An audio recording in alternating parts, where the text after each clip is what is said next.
走进现实生活，讲述离奇故事。大家好，我是小陈，欢迎观看陈峰故事。老婆，我怎么感觉很晕，没力气？2012年8月的一天，家住广西的曾恒准备出门去上班，却忽然觉得天旋地转，腿软绵绵的迈不开步。他扶着墙勉强站稳，看向家里其他人，惊讶地发现他们也出现类似情况。儿子小萌甚至已经倒在了地上。快去医院！这会家里有5口人，他与妻子黄丽、儿子还有岳父黄某以及妻子的姐姐黄美。忽然所有人都觉得不舒服，怎么看怎么怪。夫妻俩赶紧通知其他亲属帮忙，火速前往附近的医院检查。可检查完后，更离奇的状况发生了。医生虽然能给他们安排紧急救治，却迟迟查不出真正病因。要说食物中毒，也没见过你们这样的。家里最近是不是吃了什么以往没吃过的东西？没有啊。黄家姐妹显得很茫然。这阵子家人饮食起居跟往常是一样的。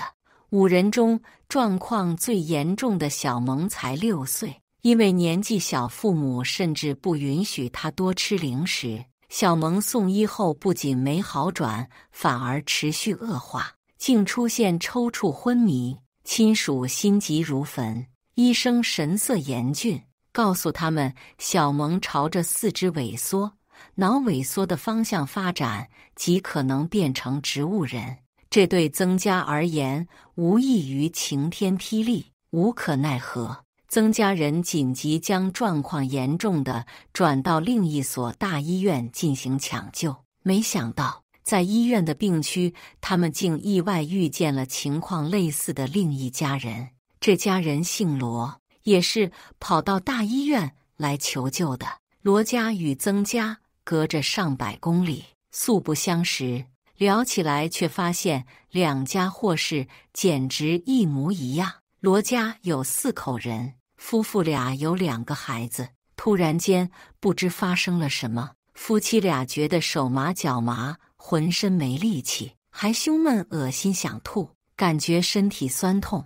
老家的医院没能查出端倪，他俩只好跑这边来检查。区别于曾家，罗家是大人有事，小孩安然无恙。看起来2家人状况类似，只是偶然巧合。然而黄家姐妹细心追问一番后，觉得哪儿有点不对劲。原来曾家与罗家是前后脚出的状况，相隔才1天，距离那么远，怎么事件发生居然如此同步呢？他们之间根本没有任何联系。越来越多的疑问盘踞在心头。曾家这边，小萌依然昏迷，父亲曾恒心脏出问题，被医生告知需做手术。相对来说，黄家父女3人略好点，但也不是。黄丽见丈夫、儿子、父亲、姐姐，包括自己都出意外，隐隐感觉蹊跷。姐妹俩决定把源头找出来，可苦思冥想半天，仍没理出什么头绪。黄丽接受不了昔日活蹦乱跳的儿子变成植物人，眼睛哭得红肿。姐姐黄美心疼外甥，也是满面愁容。从8月至到9月，已经花了10多万，竟还没找出症结所在，强撑着回家整理随身物品，以备曾恒父子所需。想到家里忽然遭的劫难，令人焦灼。黄丽身体一晃，差点又晕倒。这时她忽然接到一个电话，是罗家人打过来的，告诉他们也许问题已找出。什么问题？姐妹俩急急追问。下一秒，罗家夫妻的话让他们陷入震惊。我们想起出事前吃了顿鸡肉，把冰箱里剩的鸡肉给家里养的狗吃，狗也出现症状。鸡肉，姐妹俩面面相觑，不约而同察觉到一丝诡异。大热天竟生生打了个冷战。黄美迟疑半晌开口：“你记不记得咱们也吃过鸡肉？”黄丽马上打开冰箱，吃剩的鸡肉仍摆在那里。由于家人都送医，这些东西来不及做处理。他刚有些明白，又生出新疑惑：如果是哪个来源的鸡肉有问题，为什么同时期就我们家和罗家出事，没听说别家出事？黄梅也愣住，思索半晌，觉得妹妹的话有道理。对呀，那天我们煮鸡汤吃，罗家同样煮鸡汤吃，我们跟罗家不认识，他们夫妻轻伤，小萌却变成植物人。如果不是食品安全，那是……姐妹二人正想得入神，黄美突然尖叫一声，吓得黄丽手里的碗摔落，清脆的碎裂声让二人瞬间醒过来。忽然被姐姐抓住手的黄丽惊讶地转头看向她，只见黄梅此刻已是面色大变，眼神中透出深深恐惧，她的手冰凉且不住颤抖，说话更是结结巴巴：“妹妹，我好像知道小萌为什么出事了，那只鸡的来源，对，是送鸡给我们的人有问题呀。送鸡给我们吃的人，谁？”黄丽也察觉到问题所在，以往家里不是没有买过鸡炖过汤，但要么是菜场买的，要么是熟悉的亲友送的，而全家出现中毒症状前吃的那顿鸡肉，姐姐称是一个朋友送的。她虽然下厨煮鸡汤，却没细问那只鸡的来历。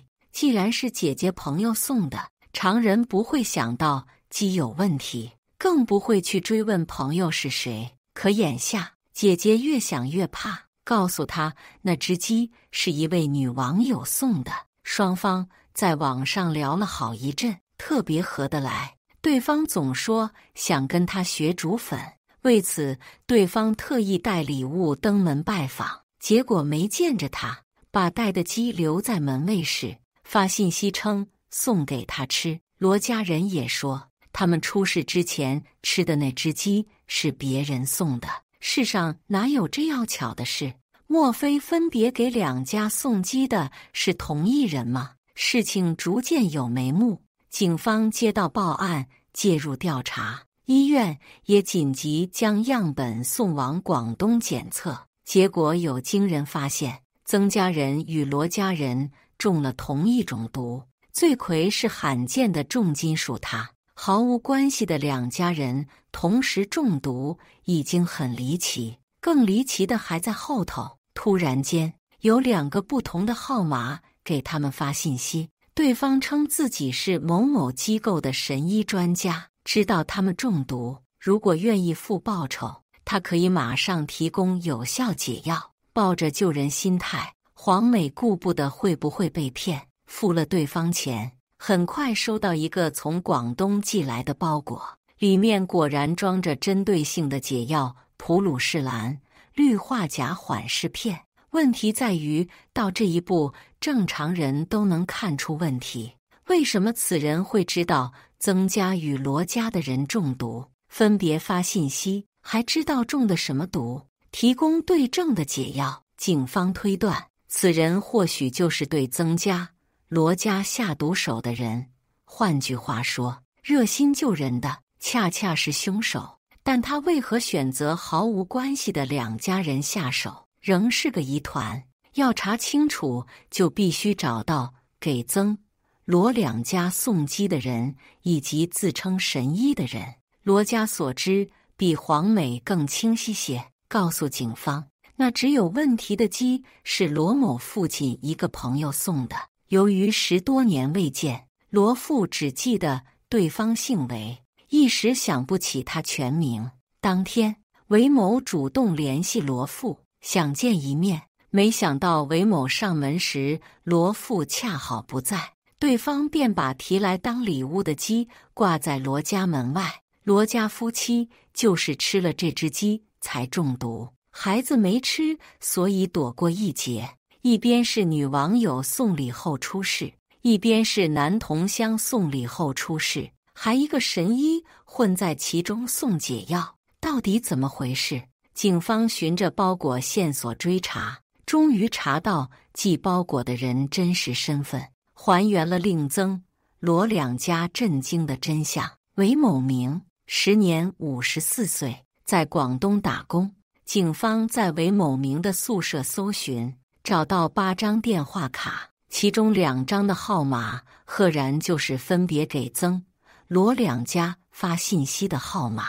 韦某明的工友证明，曾、罗两家人中毒那2日，韦某明恰好离开广东回老家。警方又发现，韦某明就是冒充女网友与黄美聊天的人。他为何要这样精心设计，害得黄美的外甥小萌在本该无忧无虑的年纪不幸中毒，成了植物人？黄美、罗父听见韦某明的名字，则面露惊愕。原来韦某明确实与曾家没什么关系，可他一方面与罗父是老相识，另一方面他竟是黄美的前男友，冒充女网友接近黄美，又装作老友热情拜访罗家，送出注射了毒物的礼，导致2家人双双遭劫的韦某明有前科在身。警方调查证实，韦某明素来心胸狭隘，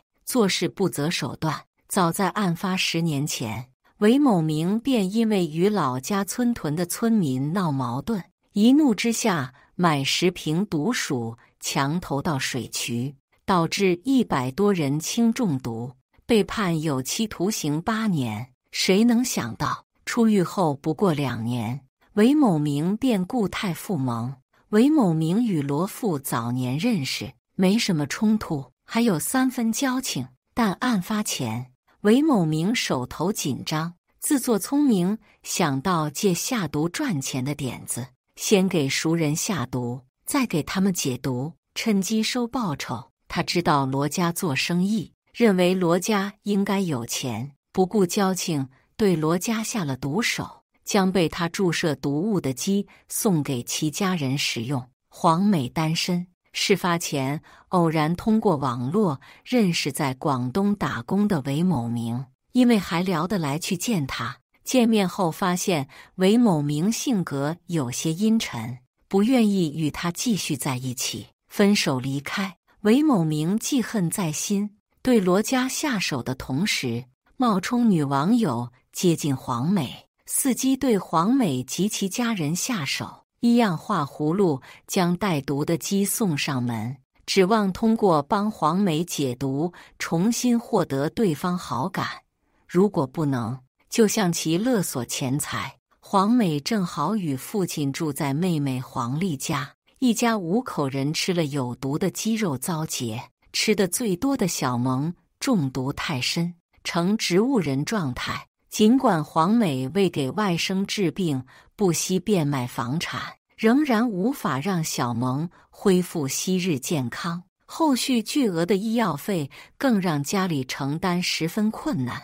为私心分别给2家人下毒的韦某明，造成1人重伤，卧床不起，5人轻伤。犯罪动机特别卑劣，手段恶劣，造成的后果十分严重，被指控犯投放危险物质罪。依刑法规定，投放毒害性等物质或者以其他危险方法致人重伤、死亡或者使公司财产遭受重大损失的，处10年以上有期徒刑、无期徒刑或者死刑。庭审中，韦某明依然百般抵赖，用毫无逻辑的理由给自己开脱，认罪态度十分差劲，丝毫不见悔罪。经审理认为应对其严惩，最终韦某明被判处死刑，缓期2年执行，赔偿6名受害人53万元损失。其人心思歹毒，聪明反被聪明误，害人终害己。感谢大家的观看，欢迎大家在下方评论区讨论。如果你喜欢这类故事，记得点击订阅陈峰故事，并分享给更多的人，这会对我帮助很大。再次感谢大家的观看。